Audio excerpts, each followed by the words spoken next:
Ce 13 février, c'est la journée mondiale de la radio. En FM, en grandes ondes, en numérique ou par Internet, La radio vous tend le micro, vous donne la parole. vous écoute, La radio, votre accès anonyme à l'information vérifiée. celle qui libère.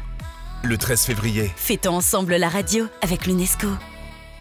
Et pour clôturer cette journée mondiale de la radio, on va ensemble retracer ces dernières heures pour cet événement ce 13 février ici depuis le siège de l'UNESCO, et nous allons parler avec celle qui a en partie organisé cette journée mondiale de la radio, Mirta Lorenzo.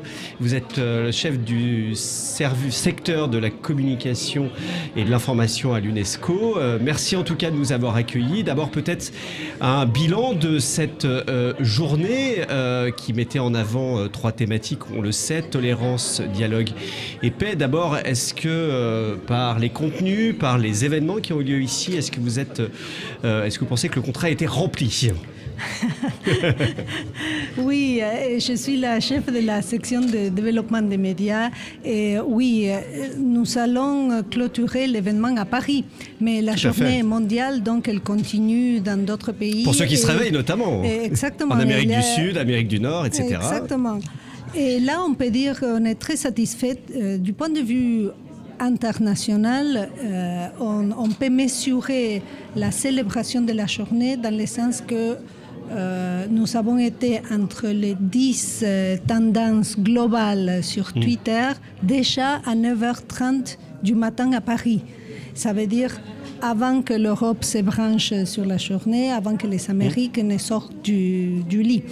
Donc ça a très bien fonctionné. Ça va très fonctionner dans le monde, et j'invite aux auditeurs à regarder sur unesco.org, tapez Journée mondiale de la radio et vous allez tomber sur les maps, les cartes du monde qui montrent tous les pays qui ont célébré.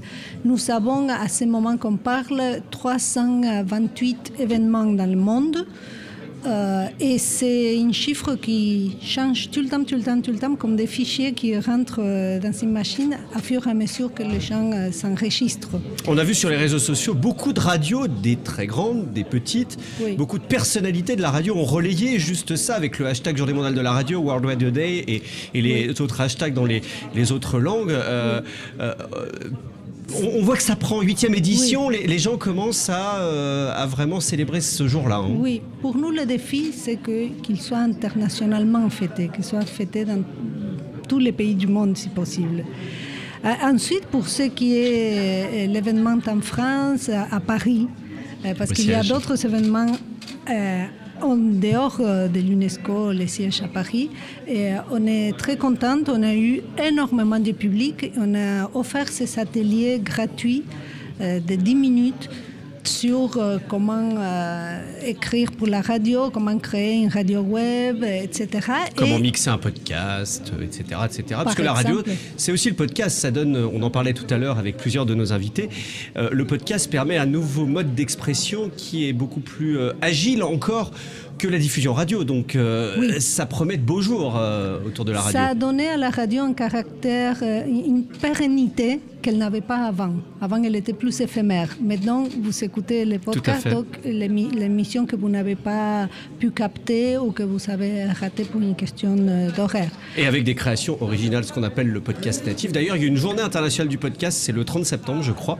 Peut-être qu'un jour, on en fera la journée mondiale de la radio et du podcast, peut-être. Oui, il y a aussi la semaine du son en janvier. Donc exactement. Il faut tout lier. On a plein d'autres façons de pouvoir célébrer tout cela. Donc, on remercie à toutes les radios qui se sont unies et qui s'unissent pour célébrer la radio. Et aussi, il faut souligner qu'il y a beaucoup d'auditeurs qui fêtent et qui rendent honneur et qui disent de belles choses sur la radio en ces journées-là.